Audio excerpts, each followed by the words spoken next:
प्यारे बच्चों, हमने पिछली वीडियो में दो एमसीक्यू सॉल्व किए थे। ये जो पेपर है, ये पंजाब रीजन में पेपर आया हुआ है। अब इसमें जो थर्ड नंबर क्वेश्चन है, इसमें आपको पॉलिनोमियल दिया हुआ है।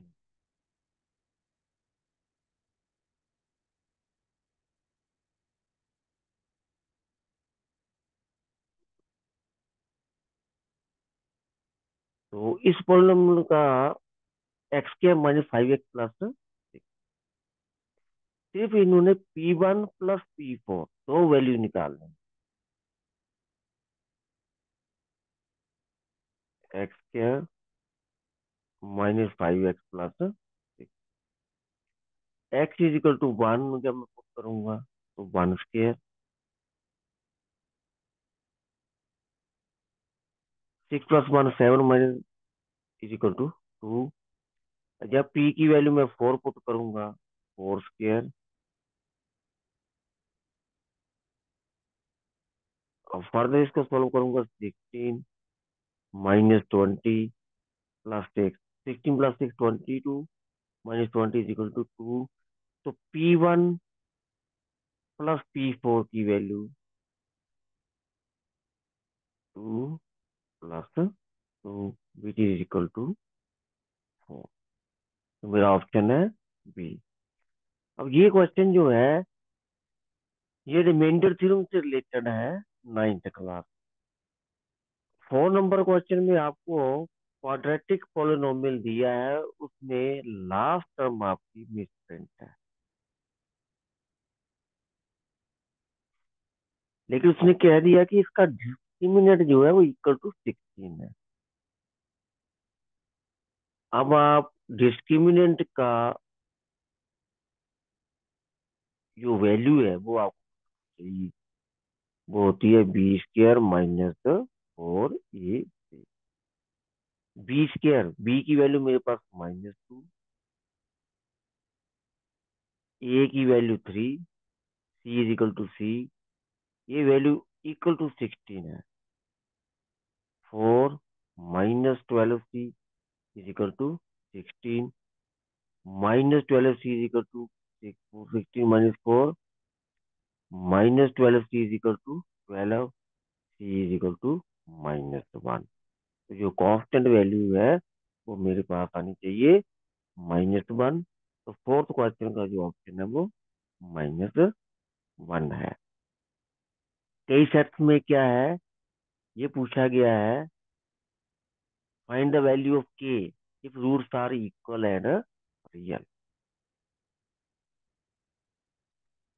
फर्दर क्वेश्चन नंबर 5 में, an arc subtend an angle of 90 at the center of the circle, then the ratio of its length to the circumference of the circle।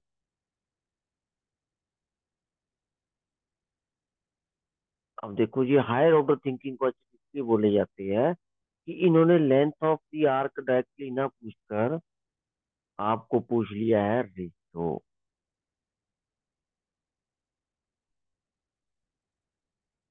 Centre of the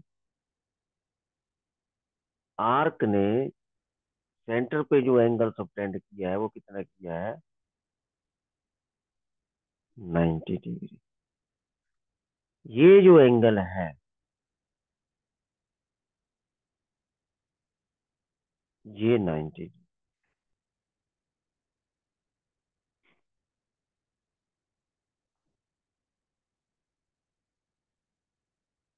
अब मेरे पास radius given नहीं है, सिर्फ only.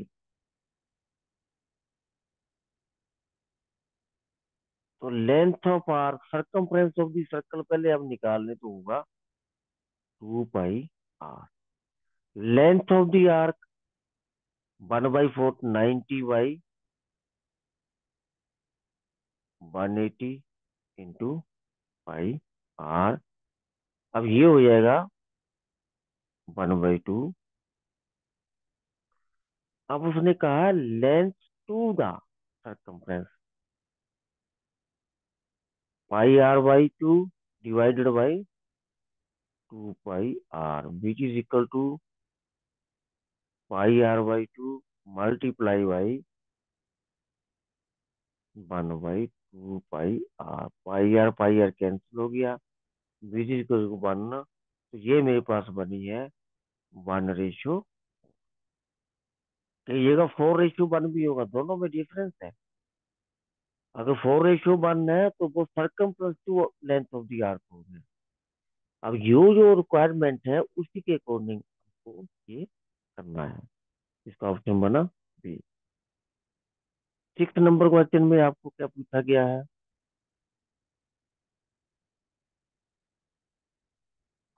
Area of the sector of the circle of radius 12 centimetre 60 पाई।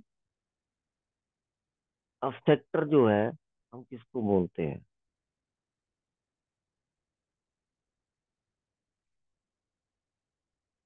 ये बातें अपने ध्यान से।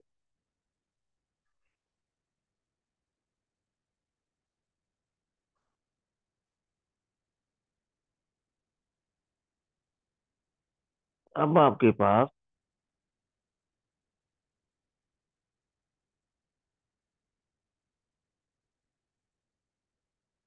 रेडियस इसका 12 सेंटीमीटर है।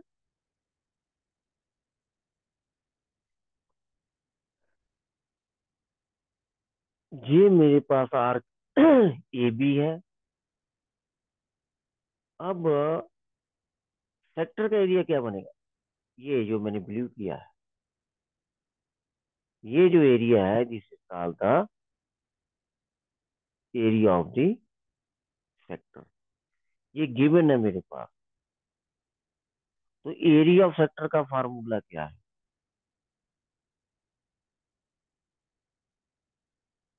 Theta by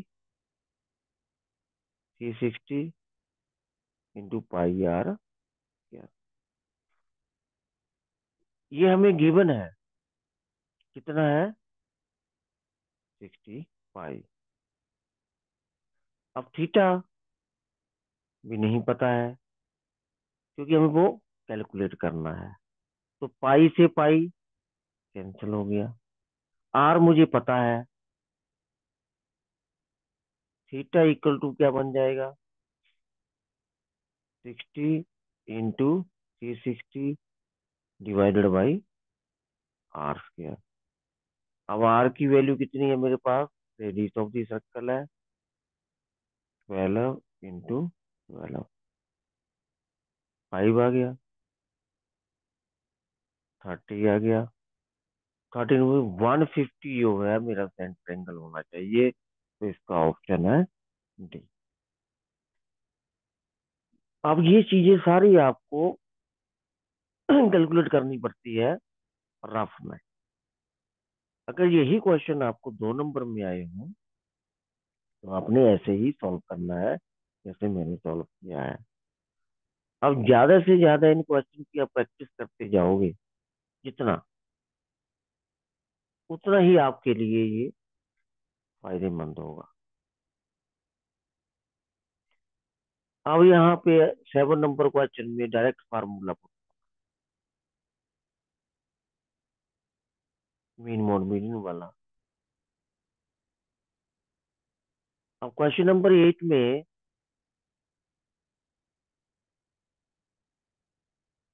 two dice are simultaneously probability of getting और number on both the dice. सबसे पहले आपने टोटल केस, ऐसे जब 2 डाइज होती है तो टोटल केस आते हैं मेरे पास 36।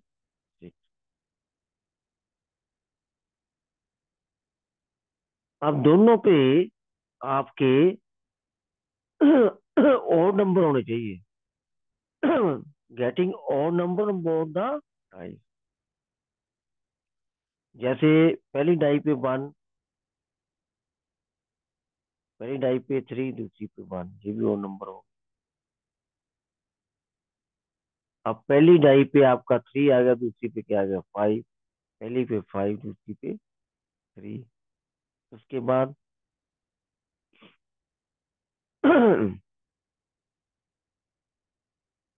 3 3, 5 5,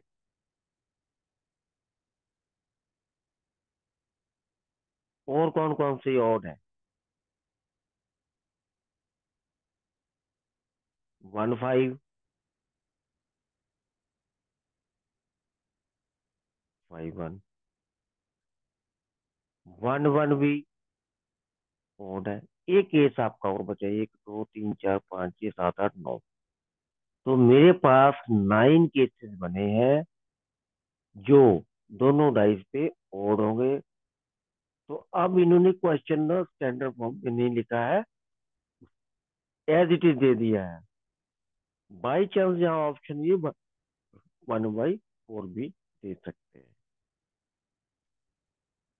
अब 9 number question, the ratio of the total surface area of a solid hemisphere to the square of its radius.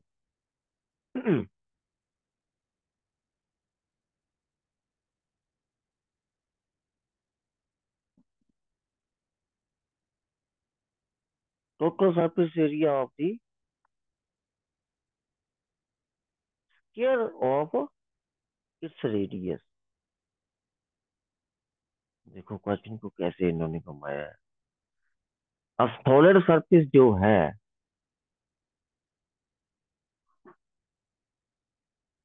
उसका जो टोटल सरफेस एरिया बनेगा हेमिस्फीयर का 3 पाई r² बनेगा।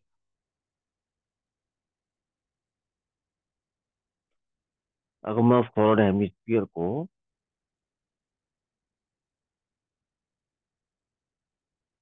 ये है, अब यहाँ पे गलती होगी आपकी कि सॉलिड का मतलब है कि आपका जो upper surface of the circle है वो भी कंप्लीटली, ये जो सरफेस है ऐसे है आप। तो टोटल सरफेस, इसका कर्व सरफेस एरिया बनेगा आपका 2 पाई r²। ये जो ऊपर सरफेस है इसका बनेगा पाई r²। दोनों को मिला के बनता है 3 पाई r²। रेशियो ऑफ दिस क्या, रेडियस, रेडियस r, इसका क्या बन गया r²। r² से r² कैंसिल हो गया, तो बना ये 3 पाई/1। तो मेरे पास ये रेशियो बनी है 3 पाई/1। तो आपकी जो ऑप्शन आई है तो 3 पाई/1 आई है। तो आप ऐसे क्वेश्चन को बार बार वीडियो पर भी करके देखिए। और कंसेप्चुअल बेस्ड जो लास्ट वाला क्वेश्चन जो मैंने करवाया है, इसमें कई स्टूडेंट 2 पाई r² लिखेंगे टोटल सरफेस एरिया। अगर होलो दिया होता तो 2 पाई r²। जैसे यहाँ पे सोल्ड किया, क्या दीजिए, होलो दे देते तो आपका ऑप्शन ये होना। तो ये छोटी छोटी बातें जो है ये कंसेप्चुअल बेस्ड है। अगर आप कंसेप्चुअल बेस को बार बार प्रैक्टिस नहीं करोगे तो छोटी छोटी गलतियों से क्वेश्चन गलत हो जाते हैं। एमसीक्यू में जा तो 100% मार्क्स मिलते हैं या 0%।